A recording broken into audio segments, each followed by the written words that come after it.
Olá, pessoal, tudo bem? Então vamos para mais uma aula de aspectos históricos e formatação do produto turístico. Hoje vou abordar a questão das capitanias hereditárias, tá? Bom, relembrando que em 1500, Pedro Álvares Cabral, ele chega ao Brasil, né? Ele descobre as terras, né? E vai lá e conta para o rei de Portugal como que era aqui, o que que tinha. Bom, e começa a se falar do que, claro, que isso pertencia a Portugal. Falta, né, nesse momento, se a gente parar para observar, o rei de Portugal convencer os índios que aqui já habitavam, né, que isso tudo agora seria dele, e também outros europeus que não estavam aí gostando dessa ideia, né, como uma grande porção de terra aí pertencendo a Portugal. Então, uma questão, tá? Só por curiosidade para vocês. Nessa época, o Papa, ele era espanhol. E ele meio que acabou dividindo o mundo inteiro aí entre Espanha e Portugal, tá? Então, com isso, Espanha e Portugal tava de boa, tranquilo, né? Porque eles aí tinham um vasto território, vasto espaço de terra aí para explorar, para expandir e tudo mais. Mas países como Holanda, França, Inglaterra, eles estavam o quê? Super incomodados com essa situação. Como? Mais um grande território pertencendo a eles? Né? Como assim? Né? Então, eles estavam aí, nós vamos ver historicamente esse incômodo desses outros países e, consequentemente, nós vamos ver dentro da nossa história, inclusive do nosso país, que nós tivemos invasão, sim, holandesa, inglesa, aqui no território brasileiro, no qual, né, nós vemos aí que o nosso país, ele acaba sendo um país bem miscigenado, vamos dizer assim, né? Nós temos uma vasta cultura, influência aí de diversos povos por conta disso também, tá bom? Bom, então eles acabam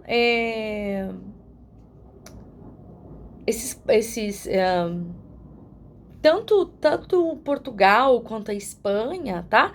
Eles acabam dando uma certa ênfase às Américas, né? Nós vamos observar isso aí no decorrer da história, o que nós já vimos nas aulas passadas sobre a colonização dos países da América do Sul, né? Fortemente presente aí a questão dos espanhóis nesse caso, então acabaram dando uma grande ênfase aí para a América para tentar o que conquistar as terras, conquistar riquezas, porque eles já tinham observado que aqui nas Américas, né, e no Brasil, claro, tínhamos uma grande e vasta riqueza e território a ser aí explorado, tá? Então, o Brasil, né, para os portugueses, ele era um local que no começo, por cerca de 30 anos, eles só usaram para extrair o pau-brasil, né? Então, eles não viam aqui com outra finalidade. Eles viam esse vasto espaço de terra como um lugar vou tirar tudo que tem e pronto. E não estavam nem aí. Foi mais ou menos isso por 30 anos, tá? Então, aí nós tivemos toda aquela questão da extração, principalmente do pau-brasil nesse período, né?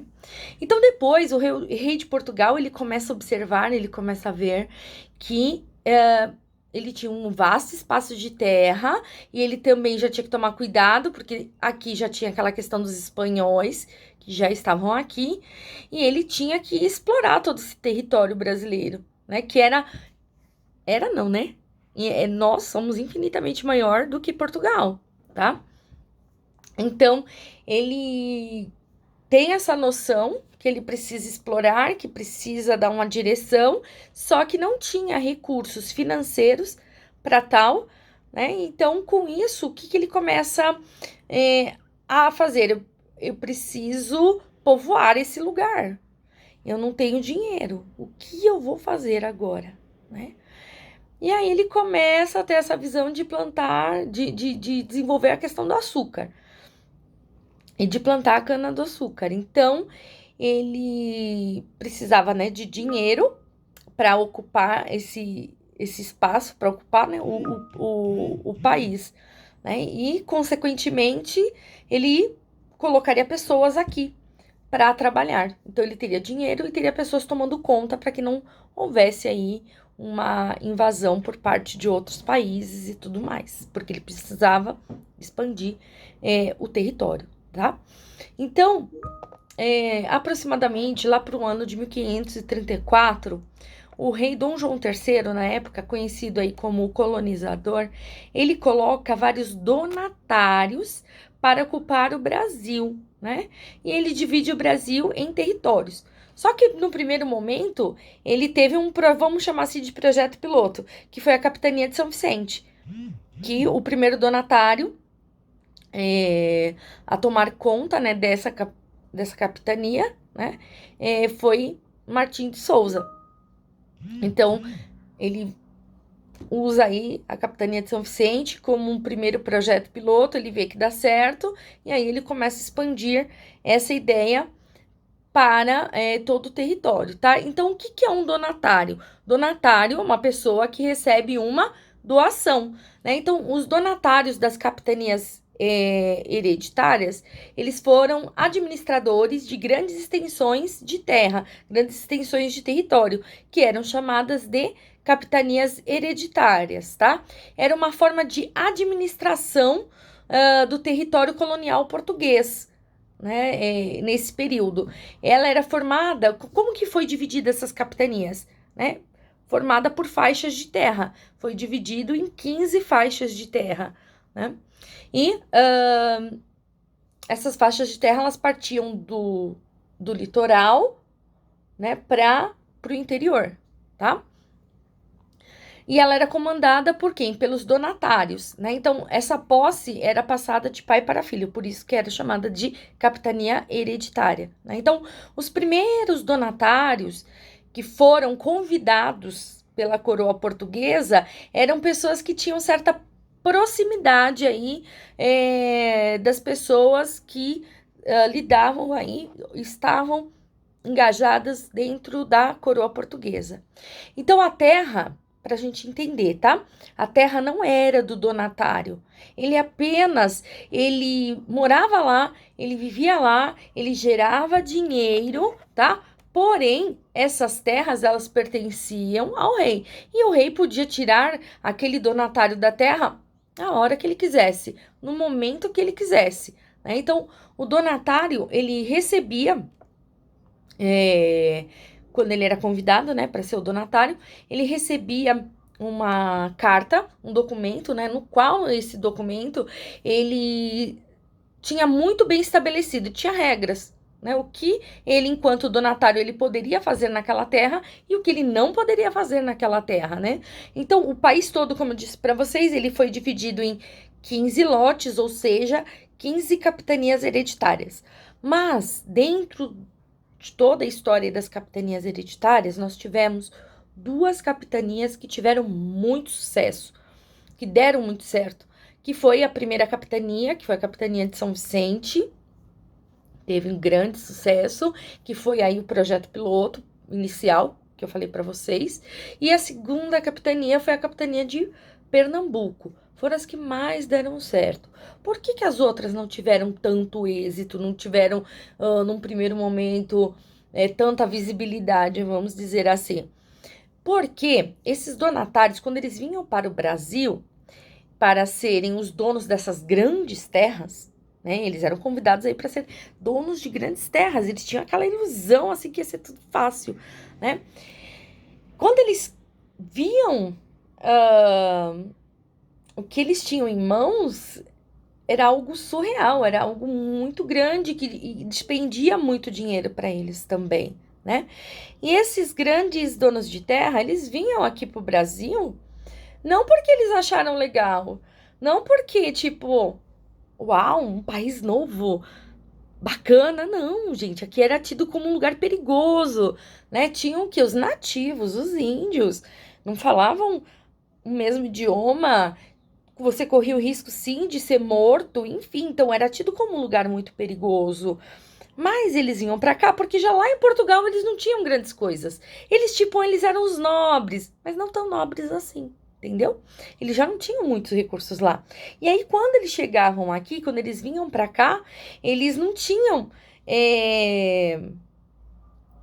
noção do que eles iam se deparar, né? Então, quando eles iam para cá, eles tinham que construir o quê? Os engenhos de açúcar.